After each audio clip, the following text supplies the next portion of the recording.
Yo, welcome to the Put Me In Coach Xan podcast. Man, I'm so pumped that you're here. So happy to be here. Being a coach, I get some questions or I get to be in a lot of conversations where people just want to know how to feel. Should you feel maybe when things are going well? You might not be asking that, but maybe if things are going not so well, horrible, wrong, falling apart. What do you do? How are you supposed to feel when that happens? Or how should you feel anytime? What feelings should you have at any time?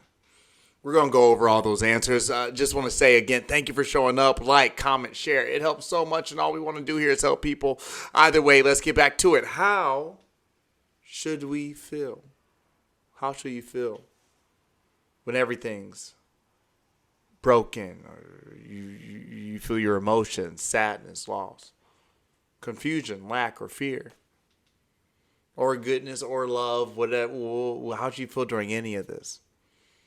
Well, when those bad things are happening, it would make sense to feel bad, right? It would make sense to feel horrible, be downtrodden, whatever it may be. But we know otherwise now. Scientifically, we know this now, that the outside environment does not affect your inside environment. It is your inside environment that affects and impacts your outside environment. Outside things are going to happen. That's just happenstance. The outside things are going to happen. What you can dictate is how you feel.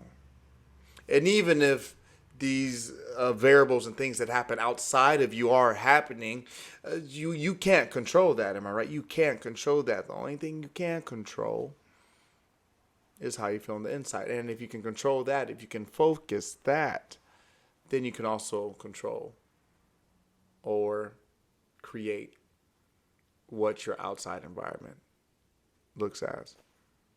So this is why you should always be thankful. Personally, I say when people, I was at work the other day and I just said, thank you, Father. And girl was like, what? Why?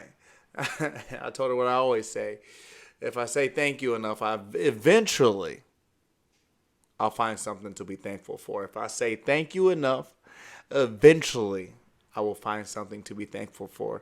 I'm not sure if you know Rhonda Byrne, extremely successful and amazing author. She is the author of The Secret.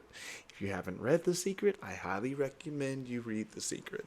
Good, possibly life-changing book. Just very good, sound, and fun stuff. But Rhonda Byrne, author of The Secret, she says thank you at least 500 times before she gets to the bathroom. That's how you're supposed to start your day. A thank you. Because what are you feeling when you say thank you? You're gracious, right? Appreciative. If you're gracious and appreciative, that means you're getting something. That's abundance. That's you feeling well if you say thank you.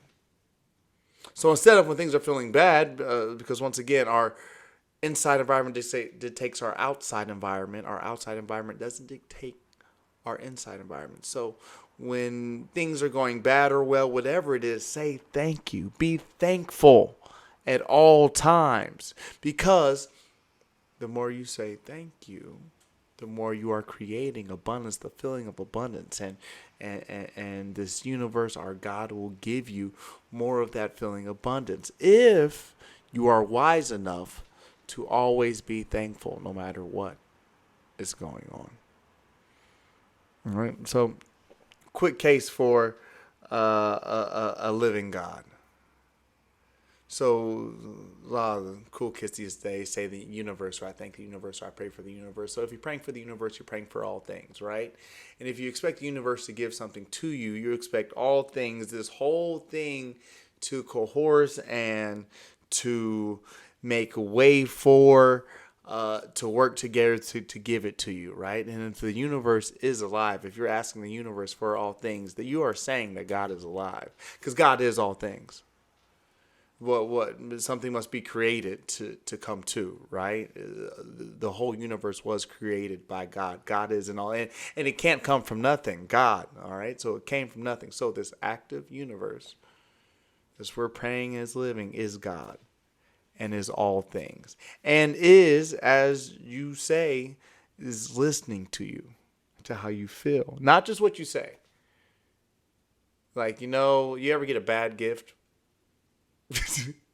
You ever get a bad gift and say, "Oh, thank you." I got a whooping because of that one day. Oh my gosh. My friend gave me a Pokemon book, and I already had the second Pokemon book.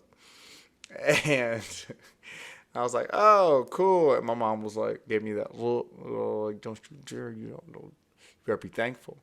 I was like, "Oh." And I was like, "Now we can read it together," to my friend a million years ago. Either way, you know how it is when you get those gifts that you don't really want. The universe hears that when you're not truly thankful. I've asked for things and wanted things with my mouth, plenty, but did I desire them in my heart?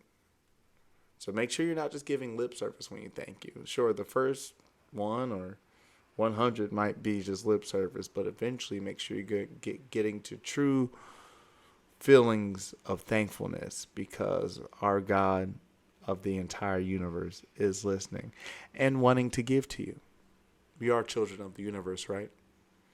Growing up, I was always able to be in youth camps, VBS, not be like I was able to lead them or be a coach or a counselor for those, right? Super great. It was super fun time. Super great. But if you've been in the situation or have nieces, nephews, cousins, brothers, sisters, or whatever it may be, them bad kids. Oh, you know what I'm talking about. Don't turn away. Don't turn away. You know what I'm talking about. The bad kids. Just the bad to break your rules. I don't care what you do. I don't want to do this. Just the bad kids, And it's like, I love kids, just I want them to be safe and have the best, safest, and full lives and days of all their lives, yada, yada, yada. You don't want that kid to get hurt. No, you don't. You want no kid to get hurt. But if they trip, you're like, huh? Or like you might trip them. No, you would never. I would never. But like in dodgeball, if they get like hit in the face with the dodgeball, yeah. So maybe you threw it. No, okay. You just know. You know those kids. There's one at very tops, 4 bad ones in the group, but usually just that one bad kid. That one or two bad kids is just about to call your mom. That was all projection as well. I was the bad kid, okay? But let's get off that subject. That good kid? Oh, the precious little baby. The one who's always so good, sweet. Yes, sir. Yes, Coach Xan. Yeah, whatever. Oh my gosh. It was like they do something wrong. They break something. Like, oh, I'm sorry, I broke this. Like, it's okay. You can do nothing wrong. Okay, you want some dessert? Here's a sticker. Those kids you just love that are sweet, gracious, and kind that you would do anything for. That's how this universe looks over us. And so, if you're that bad kid who just walks around, why is this so bad? Oh, and ungrateful, and and I can see it from my friend groups and peer groups of all ages, of all sizes. Okay, they're just walking around angry, bitter. What do they get? Angry and bitterness. You are what you consistently focus on. Your inside environment dictates your outside environment. So if you have all these bad thoughts, bad feelings, or ungratefulness, what are you going to get? But if you have gratitude and love and thankful, if you are thankful, even if you can't see something to be thankful for right now, if you are thankful for long enough, I promise you'll find something to be thankful for. Universe will give you, God will give you something to be thankful for. So no matter what happens, let it be bad, let it be good, let it be exciting, let it be soul crushing. Be thankful. And I promise you'll have something to be thankful for. No matter what, thankful is how you should feel. I'm so thankful for you being here today. You're so amazing. Go ahead and be lovely, kids. And if you're a bad kid, you're like me. And there's a chance for all of us, okay? I love you all so, so much. So thankful for you. Be thankful. Be thankful for your day and mean that